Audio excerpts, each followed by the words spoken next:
Hey guys, look what I just got. I wasn't expecting them both to get here today, but it's got two new engines, and I believe this one here is a Honda GX something or other, GX22 I think. He's getting a bitch open. I have to grab a knife. Okay, who else? This is I ain't entirely sure at the moment, but yep, this is the GX. And the best thing about it is 4-stroke. Let me just get this unpackaged quick. Okay, well, I've got it unpackaged now. This is the first one. This is a 4-stroke Honda GXV. No, it's not a GXV, it's just a GX200. 22, sorry. That's about it. I'll unpackage the other one. Not much to it. It's an all-position engine still. Overhead valve.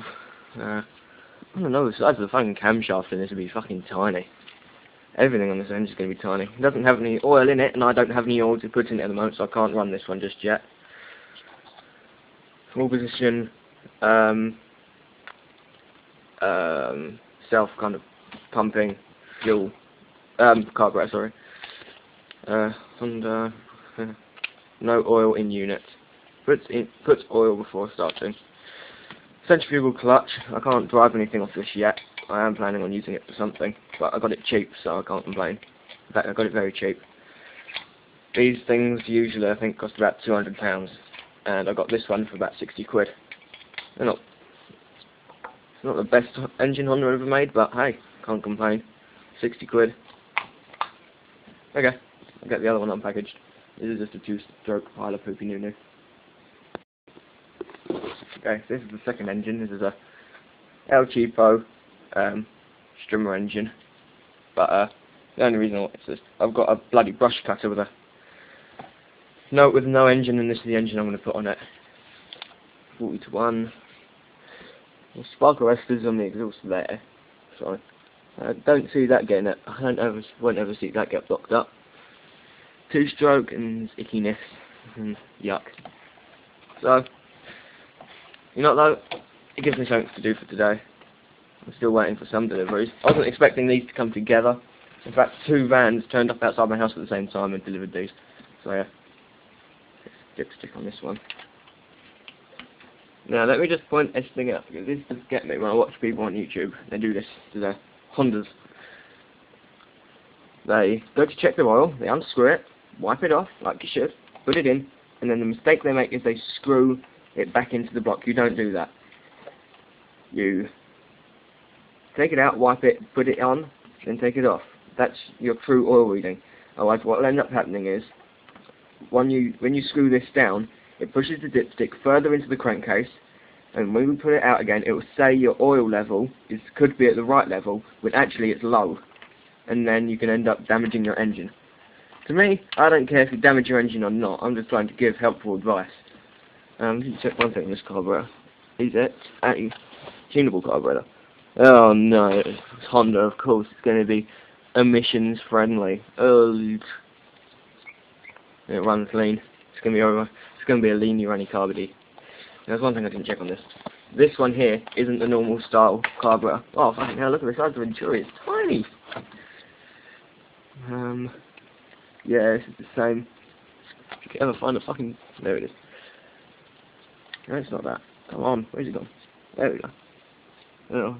Oh, fantastic plastic in there. Basically, the instead of having like a plate which opens and closes like this, it has a tube with a hole in it. And then as it opens up and the air can go through the middle. That's what it is. Honda printed here. Oh well. I'll try and get some oil for the bastard now so I can start it up. Right, this one's never been run, this one has. This is a factory returned engine, so something went wrong with the rest of the strimmer. Or it could be, because this is a tendency on these kind of things. It looks alright, but usually that down there, the PTO output, there's a square hole in it. And what can sometimes happen is that square hole, is it a square? Or a hexagon? I think it's a square. What can sometimes happen the actual hole in there can become rounded out, especially not on this one. This one's actually got a nice looking clutch output on it. But how the fuck do you get the handle to screw on then? It looks like it's got a bolt hole there. It's meant to put a bolt through to grip the shaft. But there's no way you'll be able to get something through there because the PTO is going to run directly through the middle. That's going to be fun to figure out how the fuck to get that on. Oh well. That could be problematic. But especially if you use it a lot or it gets abused from really hard work, what it'll end up having is a little square hole, and on some cheaper clutches like home lights, it's made of like pressed sheet steel, and the metal stretches, and the square just turns into a circle, and then you have no drive. That's what can sometimes happen. Now, I might take the spark plug out of here just to see how dirty the spark plug is. Then hopefully I'll be able to determine how much work this engine's done. Smelling the fuel tank, it doesn't smell. The fuel lines are still perfectly flexible. Everything is spotlessly clean. There's no discoloration anywhere. There's no oil that's leaked. It's so clean that look, there's no oil or anything lying around the bottom of the kind of this little gas, kind of like gasket material, but all it is just basically stop anything from dripping out or putting your fingers in to get yourself burnt on the exhaust. But usually those get covered in oil, and at the moment there's no oil on it, so it's either been cleaned or it's been or it hasn't done much work. We're hoping it's the second one, because I'm planning on using this thing. And if push comes to shove, I'll actually try and find the shaft, the actual kind of coupling which comes up here, which the trigger and that controls and that would be on, and I will attempt to put this on my strimmer. If not, I don't know what I can use it for, because it's just a nice engine to have. It was cheap. There's a nice one there anyway. There we go, that overhead valve. Yeah. I just don't like this plastic case. I don't like the modern Hondas. The V-twin Hondas and things like that, yeah, they're alright. Even though they are still a little bit fantastic plastic. Ooh, they don't sound good.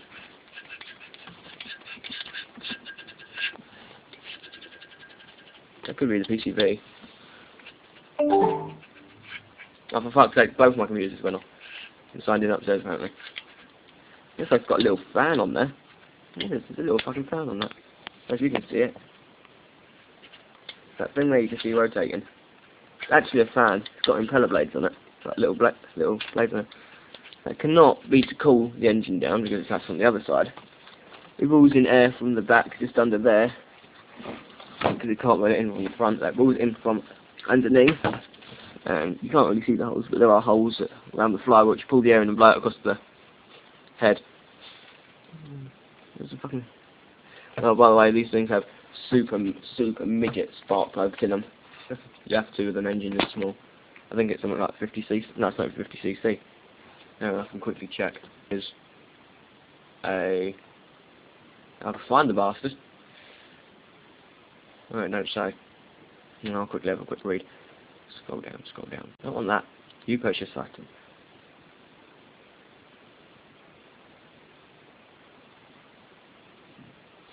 No, I can't find it. Oh well. I wasn't expecting to get both of these today, but I'm happy to get them both today. So, that's that. I'll get a video of this running at some time or another.